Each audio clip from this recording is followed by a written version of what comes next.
আসুন আমরা সকলে রব্বে কারিমের দরবারে বিনয়ের সাথে শুকরিয়া আদায় করি। সকলে পড়ে নেই আলহামদুলিল্লাহ। আপনারা কি আমার কথা শুনতে পাচ্ছেন?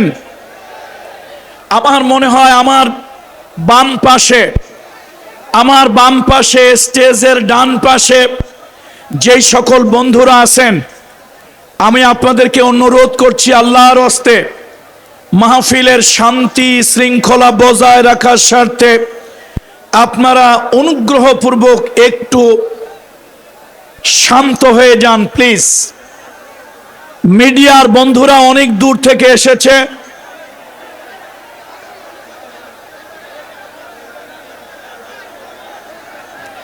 আপনাদের কথা শুনতে পেরেছি। ক্যামেরা উঁচু আছে, আপনাদের দেখতে সমস্যা হচ্ছে। শুনুন, ক্যামেরা উঁচু আছে, আপনাদের দেখতে সমস্যা হচ্ছে, এই তো। আমরা কিন্তু একেবারে নির্বোধ না, কিছু বুঝি। এখন আপাতত এই মুহূর্তে আপনাদের একটু স্যাক্রিফাইস করতে হবে আমার আলোচনার শেষ পর্যন্ত।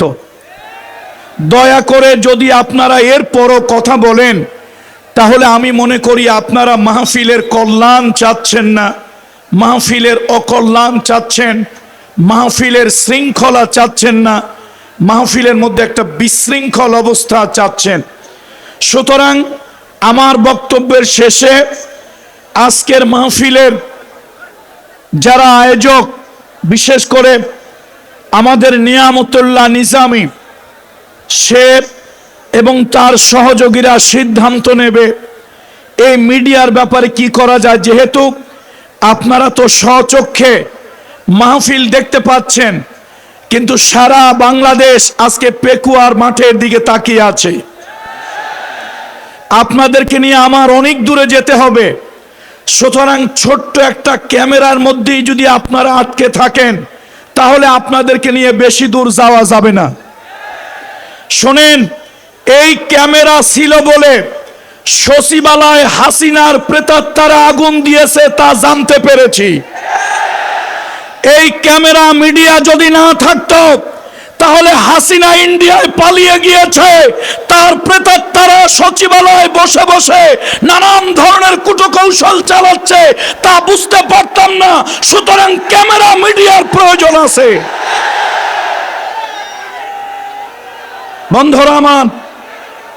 বন্ধুরা আমার, আপনারা আল্লাহর হস্তে শান্ত হয়ে যান প্লিজ। আজকের মাহফিল, আজকের এই জনসমুদ্র, আমাকে শুনতে পাচ্ছেন আপনারা? আমাকে শুনতে পাচ্ছেন? আমি আপনাদেরকে নিয়ে একটু জিহাদের মাঠে যেতে চাচ্ছি। জিহাদে যাওয়ার জন্য কারা কারা প্রস্তুত? মুজাহিদেরা হাত তুলে রাখি। লিল্লাহে তাকবীর, লিল্লাহে তাকবীর। কোরআন সুন্নাহর আলো, কোরআন সুন্নাহর আলো। আপনাদেরকে নিয়ে জিহাদের ময়দানে যেতে হবে। সুতরাং আল্লাহর হস্তে আপনারা keep silent please, keep silent please. আমি সকলকে অনুরোধ করছি, আল্লাহর হস্তে মেহেরবানি করে আপনারা একটু শান্ত থাকুন। জাতির উদ্দেশ্যে আমার কিছু মেসেজ। বন্ধুরা আমার, আমরা 1947 সালে দ্বিজাতি তত্ত্বের ভিত্তিতে স্বাধীনতা লাভ করেছিলাম, কিন্তু আমাদের সেই স্বাধীনতার ভিতরে ষড়যন্ত্র ছিল। ষড়যন্ত্র কেমন? 1947 সালে আমরা দ্বিজাতি তত্ত্বের ভিত্তিতে স্বাধীনতা লাভ করলাম, কিন্তু সেই স্বাধীনতা আমরা সুফল ভোগ করতে পারলাম না। তার কারণ হলো, পৃথিবীতে একটা ষড়যন্ত্রকারী জনগোষ্ঠী, ইন্ডিয়ার কিছু উগ্রবাদী জনগোষ্ঠী, ইন্ডিয়ার কিছু ষড়যন্ত্রকারী জনগোষ্ঠী আমার মুসলমানদেরকে স্বাধীনতার সুফল ভোগ করতে দেবে না বলেই তারা পাকিস্তান নামক দুইটা ভূখণ্ডে একটা দেশ তারা তৈরি করলো। দুইটা ভূখণ্ডের ভিতরে মাঝখানে, দুইটা ভূখণ্ডের মাঝখানে 1000 কিলোমিটারের ব্যবধান। আচ্ছা আপনারাই বলেন, 1000 কিলোমিটারের ব্যবধান, মাঝখানে মই নাই, চঙ্গ নাই, রাস্তা নাই, করিডোর নাই, কোন ধরনের টানেল নাই, তাহলে এই দুইটা দেশ কি করে একটা দেশ হয়? এটা সম্ভব নয়। এরপরে 1952 সালে আমাদের নিজের ভাষায় কথা বলাকে তারা কেড়ে নেওয়ার চেষ্টা করলো। আলহামদুলিল্লাহ, মাতৃভাষা আল্লাহর দেয়া নিয়ামত গুলোর অন্যতম শ্রেষ্ঠ একটি নিয়ামত। সেই মাতৃভাষা, মায়ের ভাষায় কথা বলার অধিকার আমরা ফিরে পেলাম। 1952 সালে আমরা রক্ত দিলাম। সেই রক্তের বিনিময় আমরা ভাষার স্বাধীনতা লাভ করলাম। অর্থাৎ আল্লাহ তাআলার মেহেরবানি, রক্তের বিনিময় হলেও আমরা নিজের ভাষায় কথা বলার অধিকার ফিরে পেলাম। 1971 সালে পশ্চিমাদের শোষণ, পশ্চিমাদের শাসন, বঞ্চনা থেকে জাতিকে মুক্ত করার জন্য আমার দেশে একটা মুক্তিযুদ্ধ হলো। সেই যুদ্ধে ভারত অংশগ্রহণ করেছে তার স্বার্থে, কিন্তু এই 1971 সালের মুক্তিযুদ্ধের সকল কৃতিত্ব ভারত নিয়ে যেতে চায় এবং এই দেশের হাজার হাজার কোটি ডলারের সম্পদ যারা মুক্তিযুদ্ধে অংশগ্রহণ করে আমার দেশ থেকে চুরি করে তারা তাদের দেশে নিয়ে গিয়েছে। বন্ধুরা আমার, সেই ভারতের অগ্রাসন থেকে এখনো আমরা মুক্তি পাই নাই। পাকিস্তানিদের কবল থেকে, পাকিস্তানিদের শোষণ শাসন থেকে আমরা মুক্তি পেয়েছি ঠিক, তবে ভারতীয়দের আধিপত্য, তাদের ষড়যন্ত্র থেকে এখন পর্যন্ত আমরা মুক্ত হতে পারি নাই। আমার দেশের ভিতরে অর্থনৈতিক বৈষম্য, আমার দেশের ভিতরে পানির বৈষম্য, আমার দেশের ভিতরে চাকরির বৈষম্য, আমার দেশের ভিতরে বিডিআরের যে হত্যাকাণ্ড, আমার দেশের সোনার টুকরা আর্মি এবং বিডিআরদেরকে ষড়যন্ত্র করে তারা হত্যা করে আমার দেশের সশস্ত্র বাহিনীকে তারা দুর্বল এবং পঙ্গু বানিয়ে দিতে চেয়েছিল। শুধু তাই নয়, তাদের পক্ষ থেকে ইন্ডিয়া একজন ঘসেটি বেগম দীর্ঘ 15.5 বছর আমার দেশের স্বৈরাচারী শাসক হিসাবে আমাদের মাথার উপর ইন্ডিয়া বসিয়ে রেখেছিল। ইন্ডিয়ার ভালোবাসার মানুষ এদেশ থেকে ধাওয়া খেয়ে মাত্র 45 মিনিটে ইন্ডিয়া পালিয়েছে, কিন্তু তাদের প্রেতাত্মা বাংলাদেশে এখনো রয়ে গেছে। গত 25 তারিখ সচিবালয়ে এই যে মিডিয়ার শত শত মিডিয়ার ক্যামেরা, এই মিডিয়ার ভাইদের মাধ্যমে, সোশ্যাল মিডিয়ার মাধ্যমে আমরা দেখতে পারলাম আমার জাতির গুরুত্বপূর্ণ একটা দুর্গ সচিবালয়, যেখানে রাষ্ট্রের গুরুত্বপূর্ণ নথিপত্র থাকে, সেই নথিপত্রগুলো পুড়িয়ে দিয়ে রাষ্ট্রকে ল্যাংড়া খোড়া বানিয়ে দেওয়ার জন্য, রাষ্ট্রের কার্যকে অকার্যকর করে দেওয়ার জন্য একই সাথে তারা 2 জায়গা আগুন দিয়েছে।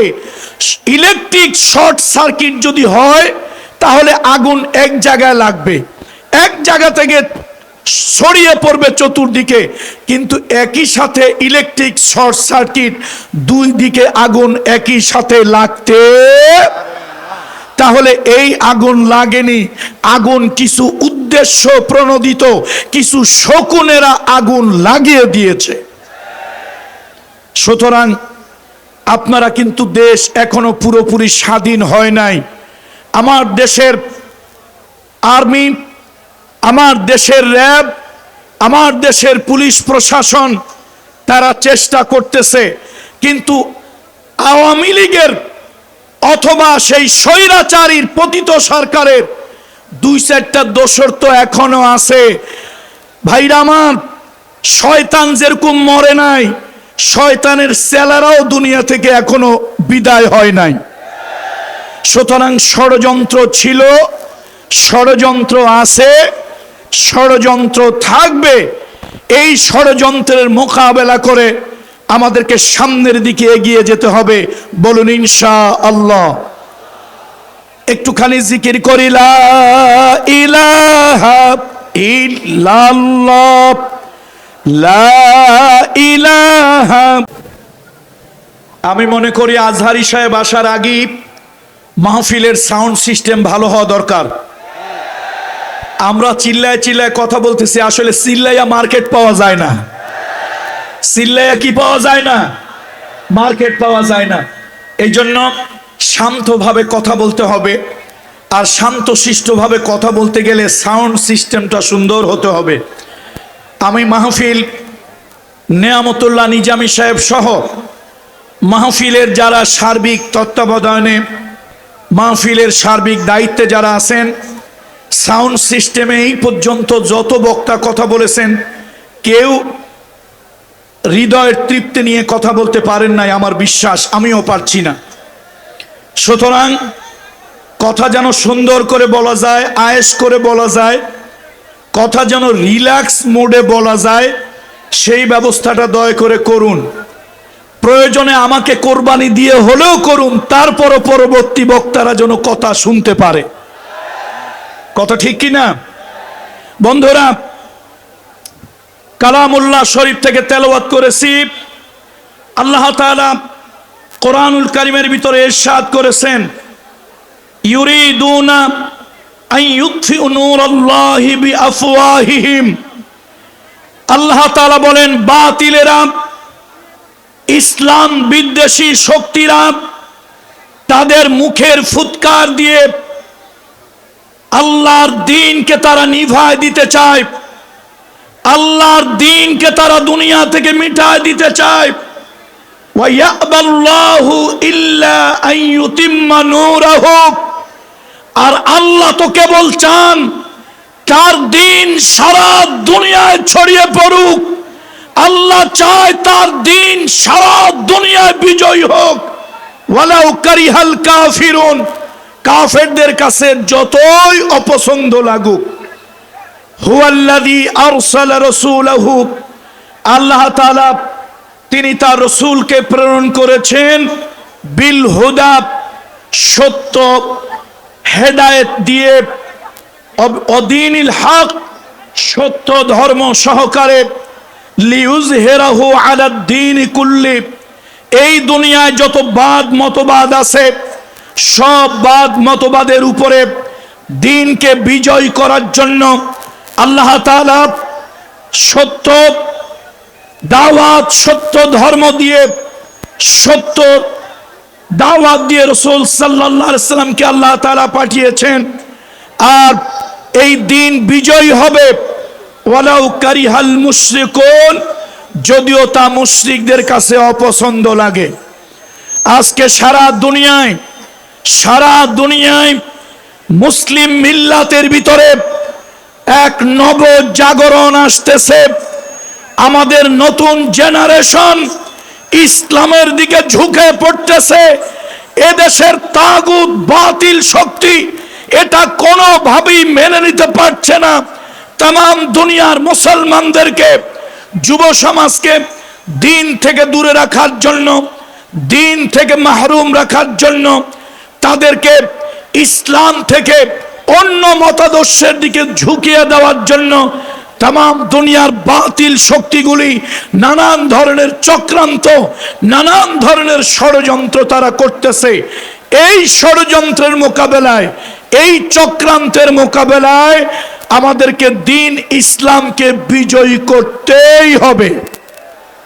কথা ঠিক কিনা বলুন? দ্বীন ইসলামের বিজয় আমরা কারা কারা চাই?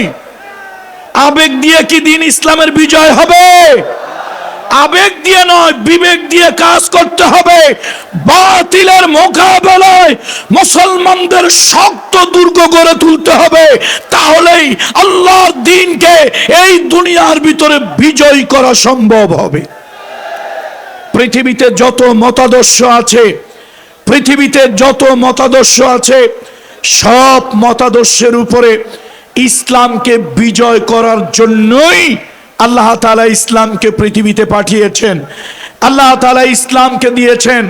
দুনিয়ার রাসূলুল্লাহ সাল্লাল্লাহু আলাইহি ওয়াসাল্লামকে দ্বীন ইসলাম দিয়েছেন সকল মতবাদ, সকল মতাদর্শের উপরে বিজয় করানোর জন্য। দুর্ভাগ্য, খোলাফায়ে রাশেদার পরে সারা দুনিয়ায় মুসলমানদের শাসন ব্যবস্থা যেখানে ছিল, সেটাও বাতিলেরা বিতর্কিত করার চেষ্টা করেছে, এবং এর ফলশ্রুতিতে ওসমানী খেলাফতের মাধ্যমে সারা দুনিয়ায় মুসলিম খেলাফতের বিলুপ্ত হয়েছে। আবার নতুন করে সময় এসেছে, আমরা স্বপ্ন দেখতেছি সালাউদ্দিন আইয়ুবী আমাদের ভিতরে আবার আসুক, তিতুমির আবার আসুক, হাজী শরিয়াতুল্লাহ আসুক, হাজী ইমদাদুল্লাহ মুহাজির মক্কি আসুক, শাহ ওয়ালিউল্লাহ মুহাদ্দিস দেহলভী আবার আমাদের ভিতরে আসুক। একটা নব জাগরণ তৈরি হোক। সারা দুনিয়া, আগামীর দুনিয়া যেন ইসলামের দুনিয়া হয়। আমরা যেন তার মুজাহিদ হিসাবে, সৈনিক হিসাবে যেন কাজ করতে পারি। বন্ধুরা আমার, বন্ধুরা আমার, যদি আমাদেরকে ইসলাম বিজয়ী করতে হয়, তাহলে ভূমিকা যুবকদেরকে নিতে হবে। ভূমিকা কাদেরকে নিতে হবে? জোরে বলেন, ভূমিকা কাদেরকে নিতে হবে? যুব সমাজকে ভূমিকা নিতে হবে। আজকে এই জনসমুদ্রের দিকে তাকায় দেখেন, বুড়া মানুষ বেশি না জুয়ান মানুষ বেশি? যুবক মানুষেরা বেশি। আমাদের দরকার 2024 সালের 36 জুলাই, দ্যাট মিনস 5ই আগস্ট, জাতির প্রেক্ষাপট পরিবর্তন কারা করেছে? বুড়া মানুষ না যুবকেরা? দেখেন না, বড় বড় দল, বড় বড় দলগুলি তারা দীর্ঘদিন চেষ্টা করেও কিছু পারে নাই, শেষ পর্যন্ত এই গুড়া গুড়া ফোলাফাইন। কারা বলেন তো, কারা? এই গুড়া গুড়া ফোলাফাইন, এই গুড়া গুড়া ফোলাফাইন দিয়ে আল্লাহ তাআলা জাতিকে একটা বিজয় দিয়ে দিল। এখন এই বিজয়টাকে ইসলামের দিকে নিতে হবে। আমি জানি এদেশের বামপন্থী, রামপন্থীরা, এদেশের মুসলমানের ঘরে কিছু কুলাঙ্গার সন্তান আছে যারা অন্যান্য মতবাদ সহ্য করতে পারে, কিন্তু ইসলাম সহ্য করতে পারে না। এই মুসলমানের ঘরের কুলাঙ্গার গুলোর কারণে আজকে ইসলাম পৃথিবীতে বিজয় হতে পারছে না। ইসলাম প্রতিষ্ঠা হওয়ার জন্য অমুসলিমেরা বড় বাধা নয়। ইসলাম প্রতিষ্ঠার জন্য মুসলমানের ঘরের কিছু সন্তান হচ্ছে সব থেকে বড় বাধা, বড় প্রতিকূলতা। সুতরাং আজকে এই মাহফিল থেকে, আজকের এই মাহফিলে যেন শোডাউন না হয়, আজকের মাহফিল যেন শুধু শোডাউন না হয়, আজকের মাহফিল যেন একটা মেসেজ, একটা বার্তা নিয়ে যেন যার যার বাড়ি ফিরে যায়। আমরা প্রত্যেকে নিজের অঙ্গনে দায়িত্বশীল। আলা কুল্লুকুম রাইন, আলা কুল্লুকুম রাইন ওয়া কুল্লুকুম মাসউলুন আন রাইয়াতিহি। তোমরা প্রত্যেকেই নিজ নিজ জায়গায় একজন দায়িত্বশীল, একজন অভিভাবক। প্রত্যেকের নিজ নিজ জায়গার অভিভাবকত্ব সম্পর্কে আল্লাহ সুবহানাহু ওয়া তাআলা কিয়ামতের আদালতে, আল্লাহর আদালতে, কিয়ামতের ময়দানে আল্লাহ তাআলা জিজ্ঞেস করবেন। সুতরাং আজকের মাহফিলে বাংলাদেশের বিভিন্ন জায়গা থেকে, বিভিন্ন প্রান্ত থেকে যেই সকল কিশোর, তরুণ, যুবক বন্ধুরা আসছেন, যদি দ্বীন কায়েমের সংগ্রাম প্রয়োজন হয়, এদেশের আলেম ওলামারা কোরআনের রাজ কায়েমের জন্য আপনাদেরকে যদি আহ্বান করে, সেই আহ্বানে কারা কারা সাড়া দিতে রাজি আছেন? হাত উঁচু করে দেখায়। লিল্লাহে তাকবীর, লিল্লাহে তাকবীর। বন্ধুরা আমার, বন্ধুরা আমার, আমার দেশে বিভিন্ন ধর্মের লোক এই বাংলাদেশে আছে। এই বাংলাদেশে হিন্দু আছে, বৌদ্ধ আছে, খ্রিস্টান আছে, কিছু মাইনরিটি জনগোষ্ঠী আছে।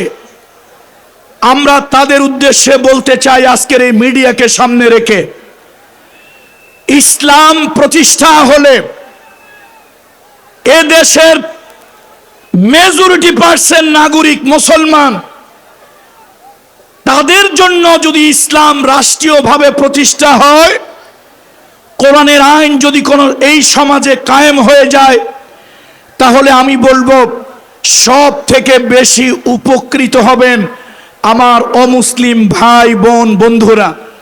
তারা সব থেকে বেশি উপকৃত হবেন, তারা নিরাপত্তা লাভ করবেন। এদেশের আলিয়া মাদ্রাসা বলেন, কওমি মাদ্রাসা বলেন, জামাত ইসলামী বলেন, হেফাজত ইসলামী বলেন, এদেশের সংকটময় সময় অমুসলিমদের নিরাপত্তা দেওয়ার জন্য, অমুসলিম ভাই বোনদের জান মাল ইজ্জতের হেফাজতের জন্য এদেশের ইসলামী দলগুলি, এদেশের আলেম ওলামা, এদেশের আলিয়া কওমি মাদ্রাসাগুলি আগে গিয়ে এসেছে। জোর বলুন ঠিক কিনা? সুতরাং ইসলাম প্রতিষ্ঠা যদি হয়, কোরআনের রাজ যদি কায়েম হয়, অমুসলিম ভাই বোনদেরকে মিডিয়ার মাধ্যমে আপনারা সব থেকে বেশি নাগরিক অধিকার ভোগ করবেন, মানবিক অধিকার ভোগ করবেন। আল মুসলিমু মান সালিমান নাস, আল মুসলিমু মান সালিমান নাস মিন লিসানিহি ওয়া ইয়াদিহি। আল্লাহ নবী বলেছেন, সেই লোকটা মুসলমান যার হাত এবং জিহ্বা থেকে অন্য মানুষ নিরাপদ থাকে। সুতরাং ইসলাম যদি এদেশে রাষ্ট্রীয়ভাবে প্রতিষ্ঠা হয়, আমার কোন হিন্দু সম্প্রদায়ের ভাই বোন, বৌদ্ধ খ্রিস্টান সম্প্রদায়ের ভাই বোন, এদেশে উপজাতীয় সম্প্রদায়ের কোন ভাই বোনেরা কোন মানুষের কথায় তারা নির্যাতিত হবেন না, হাতের দ্বারা নির্যাতিত হবেন না। রাষ্ট্রের পুলিশ, রাষ্ট্রের আর্মি, রাষ্ট্রের র্যাব, রাষ্ট্রের সশস্ত্র বাহিনী কোরআনের রাজ যদি হয়ে যায়, তাদের রক্ত, তাদের জীবন, তাদের সম্পদ, তাদের উপাসনালয়কে তারা নিরাপত্তা দেবে, নিরাপত্তার চাদরে তারা ঘিরে রাখবে। আমরা আপনাদেরকে দয়া করতে চাই না। আজকে মিডিয়ার মাধ্যমে বাংলাদেশের নাগরিক সকল অমুসলিম ভাই বোনদেরকে বলি, আমরা আপনাদের উপরে দয়া, অনুগ্রহ, করুণা করতে চাই না। আমরা যেরকম এদেশের নাগরিক, আপনারাও এদেশের নাগরিক, আপনারা আপনাদের নাগরিক অধিকার ভোগ করবেন। আমার যেরকম নাগরিক অধিকার আছে, আপনাদের ওইরকম নাগরিক অধিকার আছে, আপনারা সে নাগরিক অধিকার ভোগ করবেন। সুতরাং আসুন, আমাদের ভয় কোথায় জানেন? ইব্রাহিম খলিলুল্লাহ, তাকে আগুনে পোড়ায় মারার জন্য নমরুদ আগুনের গর্ত খুঁজলো। সেই গর্তের ভিতরে ইব্রাহিম খলিলুল্লাহকে জ্বালিয়ে পুড়িয়ে মারবে।